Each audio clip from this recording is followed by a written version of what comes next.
Dalam nama Bapa dan Putra dan Roh Kudus. Amin. Allah Bapa di surga, kami mengucap syukur dan terima kasih bahwa Putramu bersedia rela ikhlas untuk mengorbankan hidupnya, raganya, nyawanya, tubuhnya, supaya kami, anak-anak-Mu, selamat. Mengalami seperti yang Kau janjikan bagi kami semua yang beriman kepada Putramu dan kepada Engkau. Semoga korban Kristus ini sungguh berbuah bagi kami. Demi Kristus Tuhan dan pengantara kami. Amin. Saudaraku yang terkasih dalam Kristus, menjelang akhir dari masa Prapaskah, kita diajak untuk merenungkan satu aspek penting yang perlu kita sadari supaya kita bisa memahami makna dari iman kita. Apa yang dikatakan oleh Kayafas sebagai Imam Agung, inilah yang merupakan nubuatan akan karya penyelamatan Allah dalam diri Yesus. Kamu tidak tahu apa-apa, kamu tidak insaf, bahwa lebih berguna bagimu jika satu orang mati untuk bangsa kita daripada seluruh bangsa kita ini binasa. Satu orang mati demi bangsa daripada bangsa kita ini seluruhnya mati. Dalam bahasa yang Yesus wafat mati untuk mengumpulkan, menghimpunkan umat Allah yang tercerai-berai. Nah, saudaraku yang terkasih dalam Kristus, teologi yang mau dikembangkan di sini adalah teologi korban. Bagaimana cara Tuhan menyelamatkan, menebus, menghimpunkan bangsa yang tercerai-berai karena dosa menjadi satu lagi. Dalam bacaan pertama dari kitab Yeskiel, suatu nubuatan bahwa semua bangsa akan dijadikan satu. Bukan lagi dua, bukan lagi tiga, bukan lagi empat, tapi satu. Dalam iman akan Yesus Kristus sebagai penebus, penyelamat, pembebas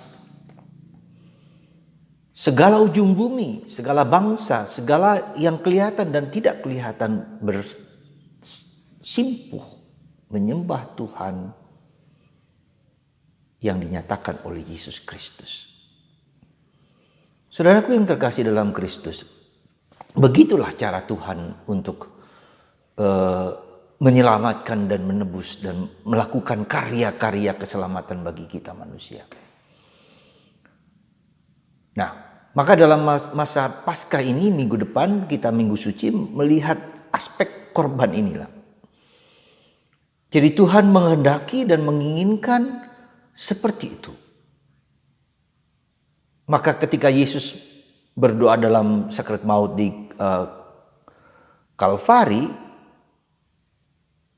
ya Bapa, aku ingin secara pribadi, aku ingin piala ini berlalu daripadaku. Aku mau ini supaya tidak terjadi.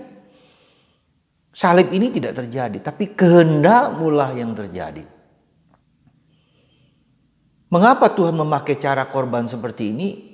Ini suatu misteri tentang dosa. Ya, sekali lagi, kaitannya korban berarti kaitannya dosa. Dosa itu mengikat, menghancurkan, merontokkan, mencerai-beraikan, bahasa yang sedemikian. Tapi Tuhan itu menyatukan dengan dirinya bersama Yesus. Caranya dengan berkorban, dengan penderitaan, dengan salib. Jadi itu saudaraku terkasih dalam Kristus. Jadi kita memasuki misteri Paskah ini, misteri iman kita ini, yaitu dengan penderitaan, dengan kematian disalib, dengan dimakamkan dan dibangkitkan. Satu paket ya, yang harus kita pahami lebih awal di sini. Besok kita merayakan Minggu Palem, masuknya dalam misteri dosa, misteri kehancuran manusia. Dan Tuhan mau mengembalikan, memulihkan itu kembali. Jadi saudaraku yang terkasih dalam Kristus, dan itu seluruhnya dari apa yang dilakukan oleh Yesus, dilakukan oleh Bunda Maria, dilakukan oleh Santo Yosef, para kudus, siapa saja. Ya.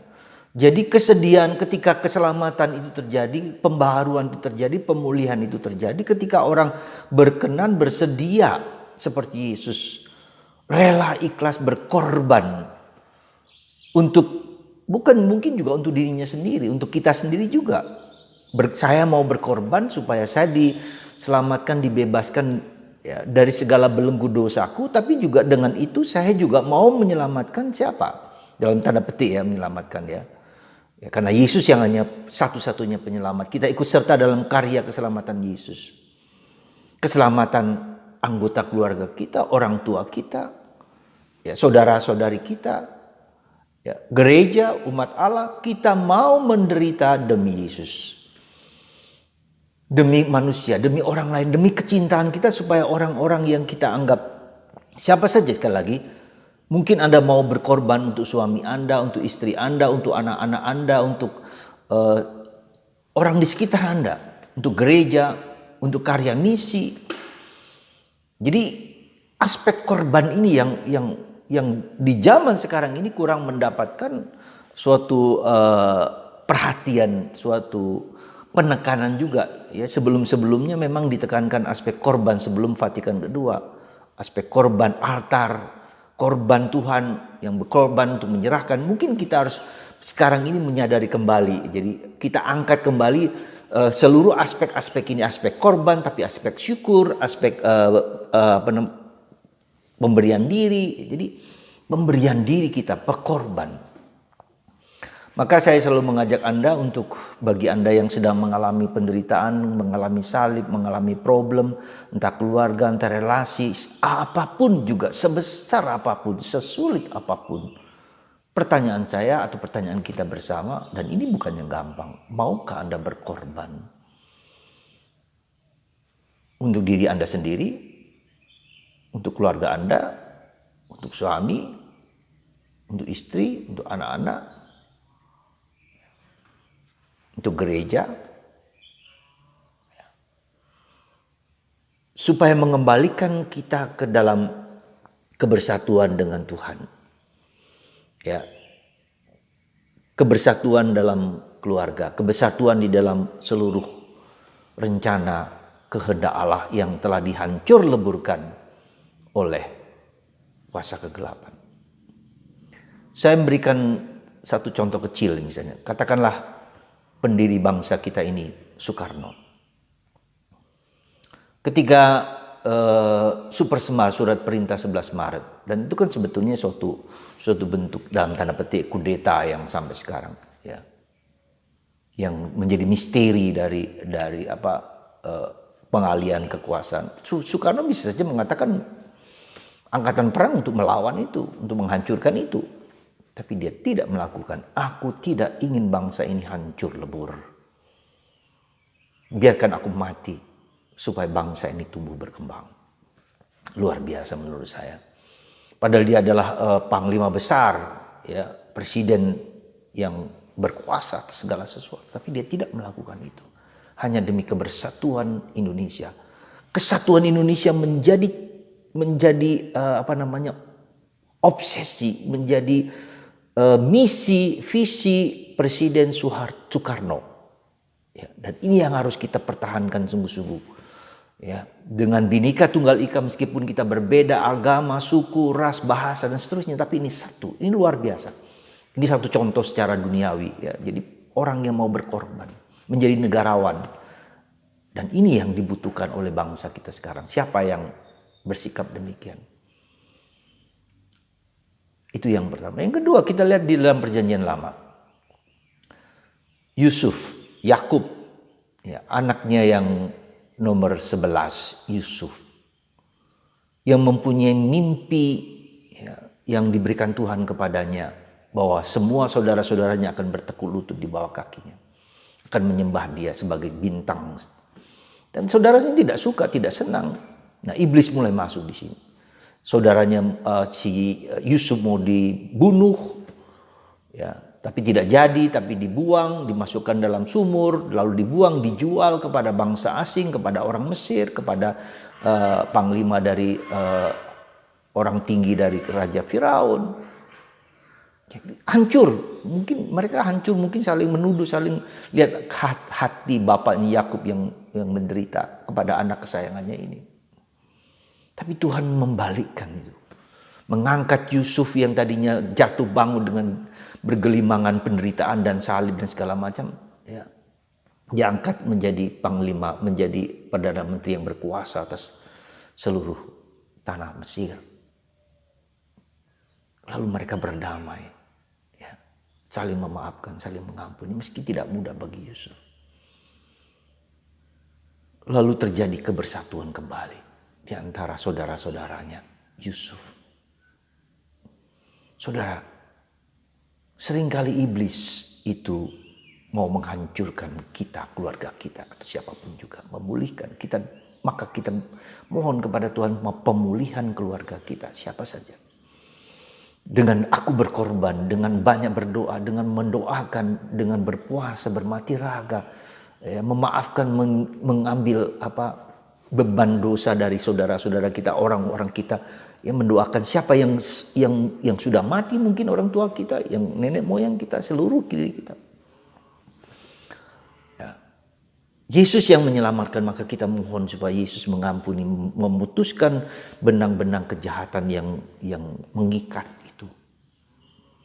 Saudara, mari Anda mau berkorban tidak untuk keluarga Anda, untuk diri Anda, untuk siapapun.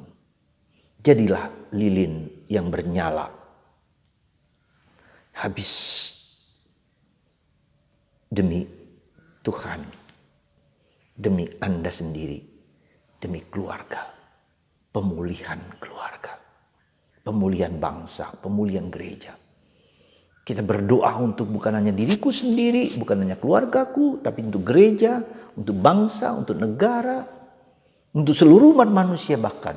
Dan itu dilakukan oleh Yesus dalam altar. Maka kita setiap kali merayakan Ekaristi, kita merayakan korban Kristus untuk keselamatanku, keselamatan keluargaku, keselamatan gereja, keselamatan dunia. Semoga Anda dan saya di awal memasuki masa Minggu Suci ini menyadari aspek keluarga. Maukah aku berkorban? Atau aku mau? Atau aku tidak mau? Anda sendiri. Untuk siapa? Untuk orang di sekitar Anda, untuk orang-orang berdosa, untuk siapa saja. Dengan kita mati terhadap diri kita sendiri. Mengorbankan waktu, tenaga. Ya, kita bangun bisa pagi-pagi hari, kita berdoa rosario, kita berdoa apa saja untuk persembahkan ke dalam hati kudus Yesus yang berada di belakang saya ini. Semoga Anda semua mengalami, merasakan panggilan itu dalam hidup Anda masing-masing. Mari kita berani berkorban sekecil apapun, bentuk apapun, demi keselamatan, kebaikan manusia. Semoga kesadaran itu tumbuh dalam hidup Anda. Berkat Tuhan atas Anda sendiri, keluarga Anda, suami, istri, anak-anak, cucu, cicit, dan siapa saja. Dalam nama Bapa dan Putra dan Roh Kudus. Amin.